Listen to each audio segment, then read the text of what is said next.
Hello learners, welcome to our channel. I am Bhagyashree. आज का मैं एक क्वेश्चन लेकर आई हूँ। ये क्वेश्चन PYQ है या नहीं, आई डोंट नो। तो ये मुझे किसी ने सेंड किया है और क्वेश्चन को, और मैं अब इसको एक्सप्लेन करने वाली हूँ। इसे ध्यान से समझना, इम्पॉर्टेंट क्वेश्चन है और इससे आपको, इस क्वेश्चन से आपको समझने को बहुत कुछ मिलेगा। बहुत ध्यान से समझना, ठीक है। तो स्टार्ट करते हैं। देखो, चीज़ को समझने की कोशिश करना। बहुत बारीक पॉइंट मैं आपको समझाने वाली हूँ। ग्रामर 1, यहाँ पे देखो CFG की बात हो रही है। CFG कंटेक्स्ट फ्री ग्रामर की बात हो रही है। तो ग्रामर आपको 2 गिवन है। यहाँ पे कोई कंपैरिजन नहीं है। यहाँ पे आपको कह रहे हैं कि यहाँ से हम कौन सी स्ट्रिंग, कौन से एक्सप्रेशन यहाँ पे बना सकते हैं। और जो m की वैल्यू है a की पावर n और b की पावर n, ये दे रखी है सब में। तो जो ये पावर की वैल्यू है ये क्या होनी चाहिए? ग्रेटर देन इक्वल टू 0 होनी चाहिए या ग्रेटर देन 0 होनी चाहिए। That is as same in n। Greater than equal to 0 होनी चाहिए या 0, ठीक है। यही बीच में, और बीच में और आएगा या एंड आएगा। That is the main concept of this question, ठीक है। क्वेश्चन समझ आ गया।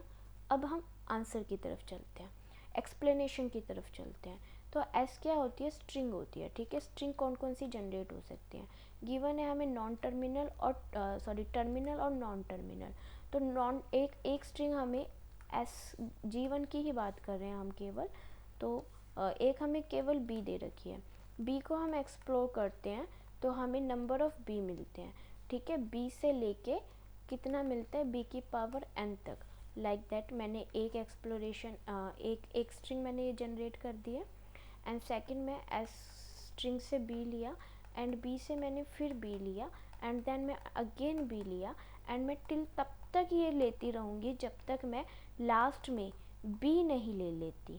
सो मैं वी कैन से कि बी से लेके बी की पावर एन तक की स्ट्रिंग हम जनरेट कर सकते हैं with the help of G1 grammar. समझ में आया? तो यहाँ पे a की वैल्यू क्या है? What the existence of a?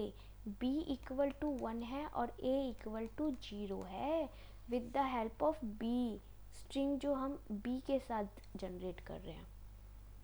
अब हम बात करते हैं as की। अब हम बात करेंगे as की, ठीक है।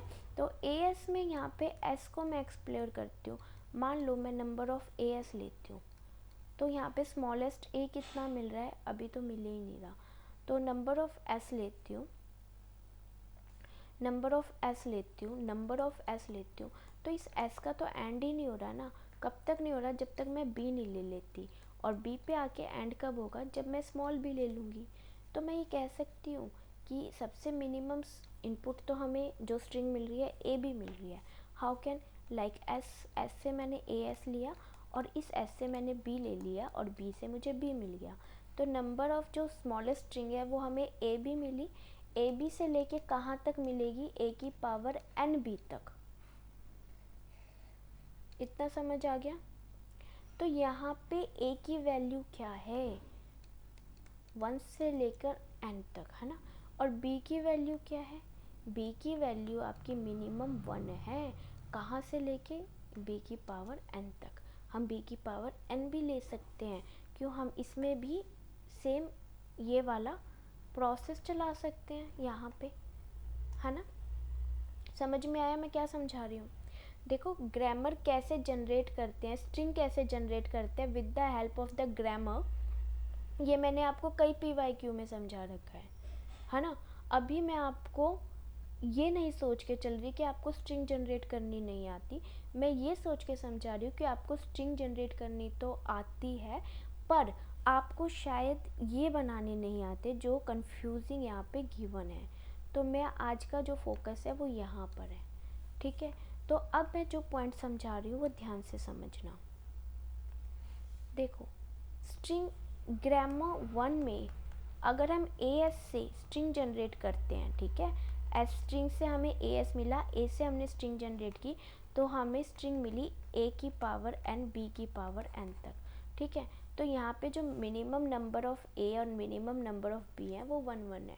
लेकिन अगर हम b से जनरेट कर रहे हैं किसी स्ट्रिंग को, तो b से लेके b की पावर n तक है, जहाँ पे n a की वैल्यू आपकी 0 है, a डज नॉट एग्जिस्ट। तो मिनिमम जो आपकी स्ट्रिंग मिलती है, मिनिमम जो हम क्या फोकस करेंगे, मिनिमम स्ट्रिंग को। तो with the help of S आपकी मिनिमम स्ट्रिंग है ए बी, और with the help of B we can generate string minimum string B. ठीक है, सबसे स्मॉलेस्ट स्ट्रिंग बी। तो हम ये कह सकते हैं कि अगर हम बात करें ए की पावर m, तो जो m की वैल्यू होगी वो ग्रेटर देन इक्वल टू 0 होगी, not greater than 0। Why? Because यहाँ पे हमें a की वैल्यू 0 मिली है और b की वैल्यू 1 मिली है, तो जो मिनिमम स्ट्रिंग जनरेट हो रहा है वो b हो रहा है। तो अगर मैं a की वैल्यू m की वैल्यू में ग्रेटर देन इक्वल टू 0 रखती हूँ तो ही तो हमें b मिलेगा।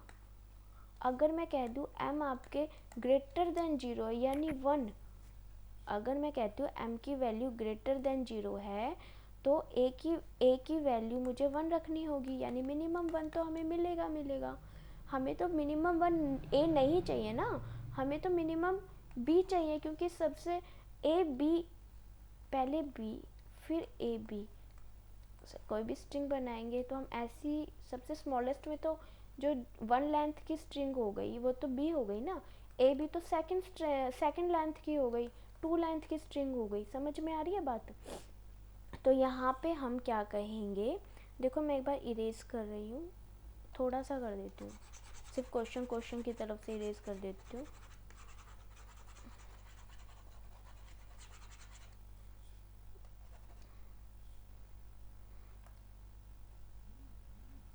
कलर भी चेंज कर लेती हूँ, मुझे कलर कम पसंद आया। देखो मैं यहाँ पे बात कर रही हूँ, अगर हम m की वैल्यू मैं ग्रेटर देन इक्वल टू 0 रखूँगी तो ही तो हमें b मिलेगा, जहाँ पे a हमें नहीं चाहिए। तो हमारी स्ट्रिंग क्या जनरेट हो जाएगी, ये वाली b, क्योंकि फर्स्ट स्ट्रिंग तो आपकी b मानी जाएगी ना, फर्स्ट लेंथ की, एक लेंथ की स्ट्रिंग है, और 2 लेंथ की स्ट्रिंग आपकी क्या है, 2 लेंथ की स्ट्रिंग क्या है, a b। तो आप जब m की value greater than equal to 0 रखोगे तभी तो b को जनरेट कर सकोगे, है ना। तो आप यहाँ पे अगर ये कहते हैं कि g1 में m की value greater than equal to नहीं, केवल 0 है, यानी m ग्रेटर देन 0 है, तो इसका मतलब m इक्वल टू 1 हुआ, ग्रेटर देन 0 तो 1 हुआ। अगर हम 1 कहते हैं तो मतलब हम b स्ट्रिंग जनरेट नहीं कर पा रहे हैं। समझ में आ रही है बात? तो फर्स्ट ऑप्शन क्या हुआ, रॉन्ग हुआ, सेम रॉन्ग।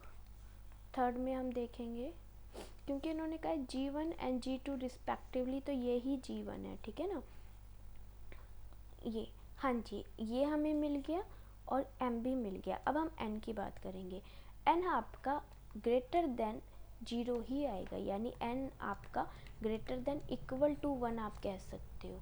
क्यों? क्योंकि b की वैल्यू मिनिमम 1 तो है, both in you can see, है ना, b इक्वल टू 1 है। सो अब यहाँ पे देखते हैं, भाई दोनों में ही एक्सप्रेशन तो सेम मिल गया, वैल्यू मिल गई हमें, बट डिफरेंस क्या है, और एंड का। और कहता है आइदर दिस वन और दिस वन, और क्या कह रहा है, और कह रहा है आइदर एस और बी।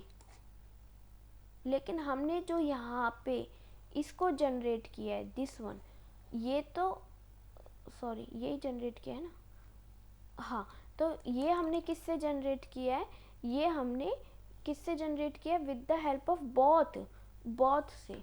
तो कंपल्सरी, एंड क्या कहता है, बोथ आर कंपल्सरी, तो दोनों को ही मिला के बन रहा है ना, क्योंकि इसका तो एंड ही नहीं हो रहा। अगर मैं केवल ए एस लेती हूँ तो इसका तो एस का तो एंड ही नहीं हो रहा है ना।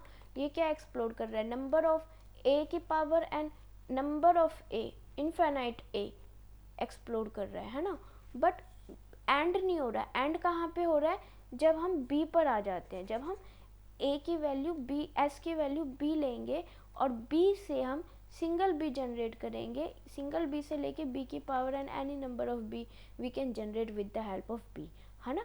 So that's why we can say what, say and. So answer is fourth, answer is fourth. Clear, इतना समझ आ गया. नाउ अब हम G2 को एक्सप्लोर करते हैं. G2 भी सेम है, इसे भी ध्यान से समझना. अच्छा, इसमें एक पॉइंट है समझने वाला. एस स्ट्रिंग से हम क्या जनरेट कर सकते हैं, ए बी बी, दो हमें यहाँ पे स्ट्रिंग गिवन है, टर्मिनल और नॉन टर्मिनल. नॉन, अब यहाँ पे देखो मिनिमम हमें ए मिलेगा ही मिलेगा. अगर मैं ए से एप्सिलॉन ले लेती हूँ, यहाँ पे epsilon lambda any one thing यहाँ गिवन है, तो आप यहाँ पे कह सकते हो कि नंबर ऑफ मिनिमम जो लेंथ होगी वो बी है. अब आप यहाँ पे कह रहे हो मैडम ए की वैल्यू 1 है, बी की वैल्यू 0 है, यहाँ पे बी की वैल्यू 1 है और ए की वैल्यू 0 है. ठीक है, तो हम यहाँ पे ये भी कहेंगे ना, हमें तो यहाँ पे ये कहना चाहिए, बट यहाँ पे तो गिवन ही नहीं है. वाई? अगर हम दोनों में ही कह देंगे तो हमें क्या मिलेगा. इन केस मैं अगर इसकी बात करती हूँ कि a की पावर m b की पावर n और दोनों में ही मैंने इक्वल टू 0 कह दिया, तो इसका मतलब मुझे फाई मिल रहा है, एप्सिलॉन मिल रहा है, लैम्डा मिल रहा है. तो लैम्डा तो आ ही नहीं रहा ना. Minimum string either a either b, either a और b, एनी वन. पर वन स्ट्रिंग तो जनरेट होनी ज़रूरी है ना. अगर मैं दोनों में ही ये बात कह दूंगी तो मेरे को इसका मतलब एप्सिलॉन मिलेगा. एप्सिलॉन नहीं चाहिए, मिनिमम स्ट्रिंग तो ए जनरेट होगी ही होगी, एनीवन एल्स उसके बाद कोई भी स्ट्रिंग जनरेट हो. इसलिए इन्होंने क्या कहा, m की पावर ग्रेटर देन 0 और n की power greater than 0 and both are the compulsory either one और आइदर दिस वन. ठीक है, इसलिए इन्होंने इक्वल टू नहीं लगाया. और यहाँ पहले में इक्वल टू लगा था क्योंकि एक स्ट्रिंग हमारी b जनरेट हो ही रही थी. अगर हम m की power greater than equal to 0 नहीं लिखेंगे तो मिनिमम स्ट्रिंग a भी जनरेट होती. गॉट द पॉइंट, समझ में आ रहा है. स्ट्रिंग जनरेट करने के लिए ये एक्सप्रेशंस हैं जो यहाँ पे गिवन दे रखे हैं. CFG का ये टॉपिक है, होपफुली आपको समझ में आ गया होगा. यहाँ पे और इसलिए दे रखा है, देखो यहाँ पे एंड नहीं दे रखा, देखो समझो इस चीज़ को, यहाँ एंड दे रखा है जो कि गलत है, यहाँ और दे रखा है क्योंकि दोनों में ही हमें एक मिल जाए, एक जीरो हो जाए, एक मिल जाए और एक जीरो हो जाए चल जाएगा. पर अगर दोनों ही जीरो हो गए तो एप्सिलॉन हो जाएगा. ठीक है, इसलिए यहाँ पे और आया, एंड नहीं आया. होपफुली आपको कॉन्सेप्ट क्लियर हो गया होगा. Thank you, thanks for watching, bye bye.